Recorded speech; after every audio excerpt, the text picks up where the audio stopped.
U.S. moves on. The men's national team now advances to the elimination rounds of the World Cup, and you watched it right here on Fox 4. The U.S. beating Iran 1-0. This means the American team will play in round 16, known as the knockout round.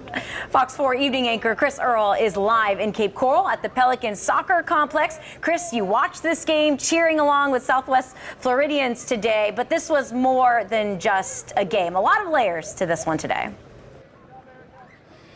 Yeah, a whole lot of layers for this as we are live here in North Fort Myers at the soccer complex here, as we've got hundreds of parents who are keeping close watch on a couple hundred young players between all of the fields here. And it was earlier today where the eyes of the soccer world were on Qatar for the U.S. against Iran, a critical game for the men's national team as they had tied Wales and they had gone out and gotten a 0-0 tie against England, both games they could have won.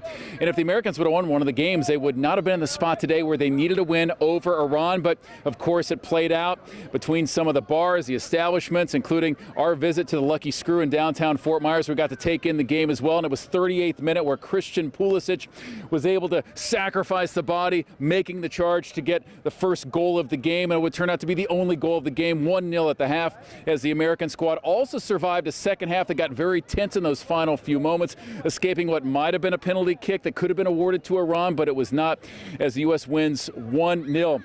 So the excitement of this, because the American team did not make the World Cup 4 years ago. They didn't get past qualification, so they're not only here, but now they're also going to the group stage, a stage that they reached, or the knockout stage, back in 2014 when they eventually lost to Belgium. But you can really get a sense of the excitement coming from today's win.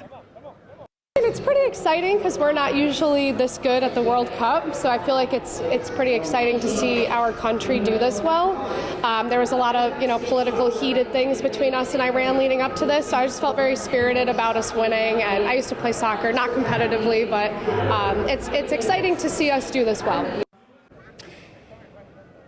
And we're also here in North Fort Myers at the soccer complex because this is the kind of setting where young people, children, learn the game at this age. An innocent stage is kind of dribbling the ball around. But it's a very grown-up theme, though, for the game between the U.S. and Iran, because the Iran men's national team drawing a global watch, global focus after not singing the national anthem 8 days ago in Iran's opener against England. And that drew even more of a focus on the protests and the unrest in Iran, the most intense since the 1979 revolution. And for this story, I wanted to reach out to Iranian Americans who are here in Southwest Florida to get their viewpoint, not just the soccer, but also the situation. And I was met with plenty of gratitude, but also people who said they didn't want to give their names or go on camera because of possible consequences for loved ones who are back home in Iran. But there was one person from Fort Lauderdale, from South Florida, though, who I've been emailing with for the past couple of days, and he told me even as much as he'd like to root for Iran, he couldn't do it in this because it would bring more glory, even more attention to the regime that he's tried to get away from. So a sense of why we're here in this very innocent setting, because even for the Iran-U.S. men's game today, some very adult themes to try to work through that are more than just who could win and who could lose. But yes, a very big day for the U.S. men's soccer team. And as for Saturday morning, hope you don't have any plans. 10 a.m. against the Netherlands in the knockout stage. It's win or be done, and you can catch it right here on Fox 4. Reporting live in North Fort Myers, Chris Earl, Fox 4 News.